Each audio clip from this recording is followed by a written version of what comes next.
दोस्तों, आज हम पढ़ेंगे मध्य प्रदेश में वन संसाधन। हम मध्य प्रदेश परीक्षा धाम का रिवीजन कर रहे हैं और रिवीजन में आज हमारा टॉपिक है मध्य प्रदेश में वन संसाधन। तो हम देख लेते हैं, वनों का वर्गीकरण देखते हैं। पहले जलवायु के आधार पर, प्रशासन के आधार पर, प्रजातियों के आधार पर, प्रादेशिक आधार पर तथा वन विभाग के आधार पर। अगर हम पहले देखते हैं जलवायु के आधार पर, तो ये 3 भागों में विभाजित किया गया है। पहला उष्णकटिबंधीय पर्णपाती वन, दूसरा उष्णकटिबंधीय अर्धपर्णपाती वन और तथा उष्णकटिबंधीय शुष्क पर्णपाती वन। ठीक है, हम प्रशासन की बात करें तो हम इन्हें अभी अच्छे से डिटेल में देखेंगे। एक बार क्विक रिवीजन या फिर शॉर्ट में देख लेते हैं। प्रशासन में आरक्षित, संरक्षित तथा अवर्गीकृत आ जाएंगे। प्रजाति में जाएगा सागौन, साल, बांस। प्रादेशिक आधार पर हम देखते हैं सतपुड़ा मैकाल, विंध्याचल श्रेणी, पन्ना विंध्याचल, मुरैना शिवपुरी। और वन विभाग के आधार पर भी 3 प्रकार के होते हैं, अति, मध्यम और खुला वन। चलो अब हम सबसे पहले देखते हैं जलवायु के आधार पर। तो जलवायु के आधार पर वनों का वर्गीकरण हमने देखा था 3 प्रकार से होता है। पहला है उष्णकटिबंधीय शुष्क कटिले वन, जहाँ पर वर्षा, जब हमने जलवायु टॉपिक पढ़ा था तो वहाँ पे भी देखा था, जहाँ वर्षा 50 से 75 सेंटीमीटर या 70 से कम सेंटीमीटर के बीच होती है, वहाँ पर उष्ण कटिबंधीय शुष्क या कटीले वन पाए जाते हैं। अर्थात मध्य भारत का क्षेत्र और कुछ भाग में मालवा का पठार आ जाएगा। उष्ण कटिबंधीय पर्णपाती वन में हमारा जैसे कुछ भाग सतपुड़ा श्रेणी, विंध्याचल तथा कुछ बुंदेलखंड का पठार भी आ जाएगा। और जो अर्धपर्णपाती है, बालाघाट, शिवपुर, बालाघाट, मंडला, डिंडोरी, सीधी, सिंगरौली, इन जिलों में उष्णकटिबंधीय अर्धपर्णपाती वन पाए जाते हैं, जहाँ पर वर्षा की मात्रा 100 सेंटीमीटर से अधिक होती है। चलो हम सबसे पहले देखते हैं उष्णकटिबंधीय पर्णपाती वन। जैसा कि अभी बताया था, 75 से 100 सेंटीमीटर के बीच में वर्षा होती है, वहाँ पे पर्णपाती वन पाए जाते हैं। सबसे ज़्यादा जो क्षेत्र है, सबसे ज़्यादा क्षेत्र में कौन से पर्णपाती वन पाए जाते हैं। वृक्षों की प्रक्रिया पतझड़ प्रक्रिया में भाग लेती है। पतझड़ प्रक्रिया मतलब जो कि पत्ते झड़ते हैं ना, उस प्रक्रिया में भाग लेती है। इनमें कौन कौन से वृक्ष जाएंगे, सागौन, शीशम, नीम, पीपल आदि के वृक्ष इसमें पाए जाते हैं। इनका जो मेन क्षेत्र है होशंगाबाद, बैतूल, छिंदवाड़ा, सागर। ये देखो, जैसे हमने मैप से देखते हैं तो मैप में ये होशंगाबाद, बैतूल, छिंदवाड़ा यहाँ पे आ जाता है। तो वही क्षेत्रों में हमारे उष्णकटिबंधीय पर्णपाती वन पाए जाते हैं। मध्य प्रदेश ने क्या देवारण्य योजना चलाई है, इसमें जो जो शिक्षा योजना है उसको बढ़ावा देने के लिए और रोजगार से जोड़ने के लिए देवारण्य योजना बनाई है। आयुष औषधियों के उत्पादन में एक पूरी तरह वैल्यू चेन का विकास किया जाएगा। जो आयुष हमारी पद्धति है, चिकित्सा पद्धति, जिसमें आयुर्वेदिक, यूनानी, होम्योपैथी आते हैं, उसको बढ़ावा देने के लिए। अगला है उष्णकटिबंधीय अर्धपर्णपाती वन। इसमें 100 से 150 सेंटीमीटर वर्षा होती है। इसमें बसंत आगमन पर जब बसंत आता है, जब इसमें पतझड़ प्रक्रिया में भाग होती है। साल, बांस, महुआ, सागौन, शीशम व हर्रा आदि इसके प्रमुख वृक्ष हैं। ये कहाँ पूर्वी मध्य प्रदेश में पाए जाएंगे, जैसे बालाघाट, अनूपपुर, शहडोल, जैसे भी हमने देख लिया है। तीसरा है हमारा उष्णकटिबंधीय शुष्क पर्णपाती वन। ये 50 से 75 सेंटीमीटर के मध्य पाए जाते हैं। कटीले प्रकार के होते हैं, जिसमें खेर, बबूल, पलाश। कटीले अर्थात जिनमें कांटे आ जाते हैं, तो ये कटीले प्रकार के होते हैं। क्षेत्र ऊपर वाला क्षेत्र मुरैना, ग्वालियर, रतलाम, मंदसौर देख चुके हैं। ये वन कम वर्षा के कारण कांटेदार या छोटी पत्ती वाले होते हैं। जैसे बेर का हम पेड़ देखते हैं तो उनमें छोटी छोटी पत्तियाँ होती हैं। अब हम प्रशासन के आधार पर देख लेते। प्रशासन के आधार पर हमने देखा था आरक्षित, संरक्षित और अवर्गीकृत। हमें कुछ नहीं करना, हमें जैसे वन कितने होते हैं, 100% होते हैं। तो जो सरकार का जिस पर पूरा नियंत्रण होता है वो कौन सा, आरक्षित होते हैं। सामान्य नियंत्रण होता है वो कौन सा, संरक्षित वन होते हैं। तथा जिन पर कोई नियंत्रण नहीं होता वो अवर्गीकृत रहते हैं। पहले तो हमें इसका परसेंटेज याद करना है। परसेंटेज में कुछ नहीं याद करना है। देखो 65, 4, 32, 8 और 1, 8। अब हमें इसे सिर्फ ये लाइन से याद कर लेना, आरक्षित के बाद में संरक्षित और अवर्गीकृत। 6 5 4 3 2, 8 को रहने दो पॉइंट में, और जो अवर्गीकृत 1 है, 1 2 3 4 5 6 और 2 8 है, इतना आपको याद रह जाएगा। तो आरक्षित में हम क्या देखेंगे, 6 5 4, संरक्षित में हम 3 2 1 की जगह हम 8 लिख लेंगे, और 1 और 8 आखिरी में 1 आ जाएगा। ठीक है, तो ये होगा हमारा इनका परसेंटेज याद। वन कटाव में पूर्णतः प्रतिबंधित होता है, सामान्य प्रतिबंध कोई प्रतिबंध नहीं। दंड का प्रावधान कठोर रहता है इसमें क्योंकि सरकार जो चीज़ें सरकार के अंडर में रहेगी उसमें कठोर भी अत्यधिक रहेगा, सामान्य दंड नहीं रहेगा, सामान्य दंड संरक्षित में रहेगा। और जो अवर्गीकृत मतलब जो खुला क्षेत्र है वहाँ पे कोई भी आ जा सकता है, कुछ भी काट सकता है। पेड़ सर्वाधिक वन कहाँ पाए जाते हैं, खंडवा वन वृत्त में, और न्यूनतम पाए जाएंगे छतरपुर में। और अगर हम संरक्षित वन की बात करें तो इसमें संरक्षित वन छतरपुर में ज़्यादा, खंडवा में कम। अब हम इसको देखो, अगर आरक्षित वन खंडवा में ज़्यादा है तो संरक्षित वन कहाँ, छतरपुर में होगा, और संरक्षित वन खंडवा में ज़्यादा है और इधर कम होंगे, आरक्षित वन कम होंगे, सबसे कम। अगला हमारा है, इसमें दिया जिले के अनुसार आरक्षित वन उज्जैन में, ये भी हमें चीज़ें उल्टी ही याद करनी, उज्जैन, और जिले के अनुसार देखते हैं हम तो राजगढ़ में। संरक्षित वन कहाँ है, राजगढ़ में, और जिले के अनुसार उज्जैन में। तो ये भी उल्टा है, जैसे भी हमने खंडवा छतरपुर पढ़ा था, इसमें हमें उज्जैन और राजगढ़ बनना है। देखो आरक्षित में क्या आ जाएगा, आर है तो आ से उज्जैन हो जाएगा।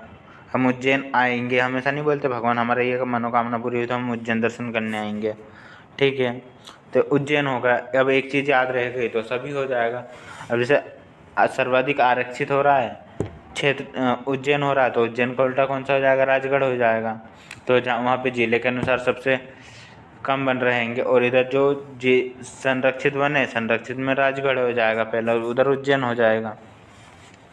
सतपुड़ा विंध्याचल वनपेटी में के जिलों में आरक्षित वनों का अनुपात अधिक है। जो हमने देखा था सतपुड़ा विंध्याचल पेटी, जैसे हमारा ये मध्य प्रदेश था, मध्य प्रदेश में ये देखो विभाकई, नर्मदा नदी, सतपुड़ा, ताप्ती। तो ये सतपुड़ा में भी हमने देखा था राममई। ठीक है, तो इन जो क्षेत्र है इनमें कौन सा आरक्षित वन ज़्यादा पाए जाएंगे। ठीक है, अब हम देख लेते हैं प्रजातियों के आधार पर। प्रजातियों के आधार पर भी वनों का 3 प्रकार से वर्गीकरण किया गया है, सागौन, साल और मिश्रित। देखो जैसे सागौन है, सागौन कितना 19% पर, साल 4-15, मिश्रित 58, और रिक्त तो स्थान है हमारा 18%। अब हम एक याद करते हैं तो सारा याद हो जाएगा। हम देखते हैं सबसे पहले साल को ले लेते, तो साल कितना, हम ये मान लेते हैं जो 3900 जो 32वां साल आएगा, जैसे भी हमारा 2025 चल रहा है तो ये साल भी आएगा, उसमें दिन कितने हो जाएंगे, 415 दिन हो जाएंगे, तो 4-15 साल में हो जाएगा। ठीक है, अब देखो पहला है सागौन। सागौन को हम 1936 में क्या सागौन की मात्रा सबसे अधिक रहेगी थी। ठीक है, सागौन की मात्रा सबसे अधिक कब थी, जब 1936वां चल रहा था। जब हम 1936 में हम घूमने गए थे तो कहाँ सागौन के वृक्ष सबसे ज़्यादा मिले थे, लगभग हम इसे 20% बोल सकते हैं। बाकी का फिर जो मिश्रित वन है, मिश्रित वन 58% या 59% या 59% भी बोल सकते हैं। रिक्त या खुला क्षेत्र है हमारा 19,989 जो कि 18% भाग पर है। यहाँ काम की बात लिखी हुई है वो भी देख लेते हैं। संरक्षित वनों का वितरण आरक्षित वनों के वितरण के पूरक होता है। ये वही बात है कि उल्टा होता है, जैसे उज्जैन है तो इधर राजगढ़ आ जाएगा, खंडवा पड़ा था तो इधर छतरपुर आ जाएगा, यही बात है। सागौन, सागौन का नाम क्या होता है, टेक्टोना ग्रांडिस। वानस्पतिक नाम अगर हम देखें तो भारत में सर्वाधिक सागौन के वृक्ष कहाँ, मध्य प्रदेश में पाए जाते हैं। मध्य प्रदेश के सागौन में वन का 1987 हम चीज़ें देख चुके हैं। सागौन के वृक्ष कहाँ, बालाघाट, मंडला, होशंगाबाद, जहाँ वर्षा 100 से ऊपर होती है वहाँ पे अधिकतर पाए जाते हैं। ये चीज़ें हम देख चुके हैं। साल का है सोरिया रोबस्टा, जैसे 7 से साल और 7 से सोरिया। जैसे साल का पहला दिन आता है तो हम बहुत शोर करते हैं, तो शोर रोबस्टा। साल में कितने दिन आएंगे? 415 कब आएंगे? 39 32 में। इसमें भी बालाघाट उमरिया वाला क्षेत्र आ जाएगा, क्योंकि ये भी वर्षा वाले क्षेत्रों में पाए जाते हैं, सीधी शहडोल में अपना विस्तार रखते हैं। अगला है मिश्रित वन। वे वन जो मुख्यतः तेंदुपत्ता, मतलब जिसमें जो सागौन और साल को छोड़ के बाकी जो वृक्ष रह रहे हैं, जिसमें अधिकतर कटीले वन ये या फिर कम मात्रा में जहाँ वर्षा होती है वो आएंगे, जैसे तेंदू, महुआ, पलाश, खेर, बबूल आदि के वनोपज होते हैं। ये भी बालाघाट, होशंगाबाद, मंडला आदि में पाए जाते हैं। अगला हमारा प्रादेशिक आधार पर विभाजन। तो प्रादेशिक आधार पर विभाजन 4 भागों में हुआ है: सतपुड़ा मेकल श्रेणी, विंध्याचल श्रेणी, पन्नाचल श्रेणी तथा मुरैना शिवपुरी का पठार। अगर हम सतपुड़ा मेकाल श्रेणी बघेलखंड की पठार बात करें तो वनों का की दृष्टि से सर्वाधिक विस्तृत क्षेत्र है जो हमारा ये सतपुड़ा मेकाल है, जो हमने पढ़ा था राममई वाला, राजपीपला, महादेव और मेकाल। तो इनमें सबसे ज़्यादा पाए जाएंगे वर्ष, क्योंकि ये अपने इधर बघेलखंड के पठार के अंतर्गत आ जाता है। नर्मदा सोन घाटियों के दक्षिण तथा पूर्व में सीधी जिले तक होता है। हम देख चुके हैं सागौन, हर्रा, महुआ, बांस आदि इसके अंतर्गत वृक्ष आएंगे। दूसरा हमारा विंध्याचल श्रेणी के वन।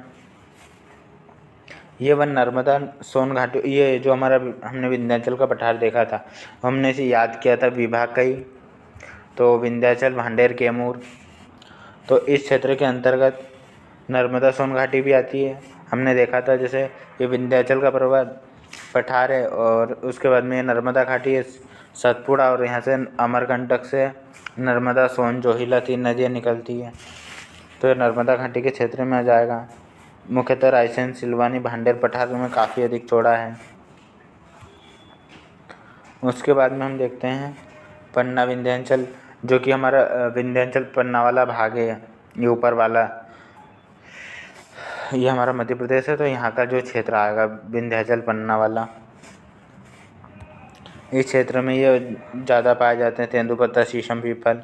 मुरैना शिवपुरी अर्थात मध्य भारत के पठार में ये यहाँ पर कटीले वन पाए जाते हैं अधिकतर, बबुल, पलाश, खेर, क्योंकि यहाँ वर्षा कम मात्रा में होती है। अगला है हमारा सघनता के आधार पर वन।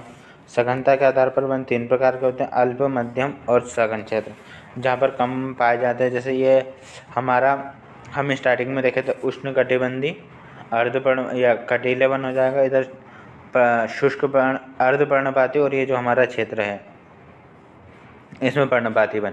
इसमें हमने देखा था जो घने वन पाए जाएंगे, क्योंकि यहाँ वर्षा अधिक होती है, तो सागौन, बांस, शीशम के।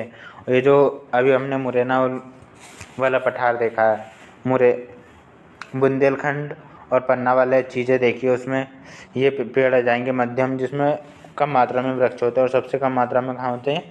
अल्प वन होते हैं। तो ये हमने सघनता के आधार पर देखा। तो आज हमने मुख्यतः मध्य प्रदेश में वनों को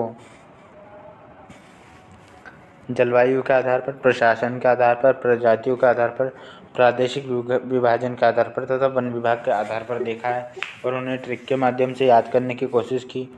अगर आपको वीडियो अच्छा लगा हो तो लाइक करें, कमेंट करें, शेयर करें, सब्सक्राइब करें। जय हिंद, जय भारत।